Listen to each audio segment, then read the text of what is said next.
accolades. And I'm very suspicious of awards. So this might be said to be an awkward moment pour moi.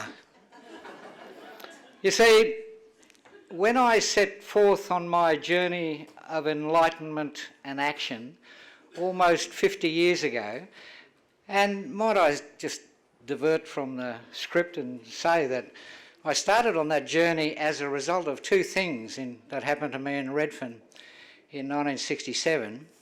The first was that I got a good kicking from the notorious corrupt thugs of the New South Wales Police Force's 21 Division, a notorious squad of pigs who, in the course of giving me a good kick, and actually kicked some sense into me, I believe, you know.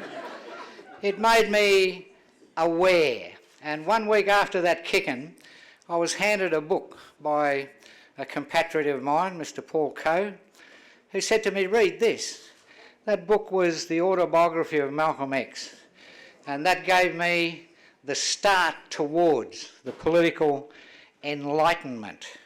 You see, when I set forth on this journey of enlightenment and action almost 50 years ago at the age of 17, the thought in my mind was not, gee, one day I might win a Red Ochre Award. No, folks. Rather, the thought in my mind was, gee, this brutal world of injustice, inequity and poverty that I saw my compatriots and I living in needs changing. And so, with a naive belief in my mind that I could help to change the world around me, I set forth.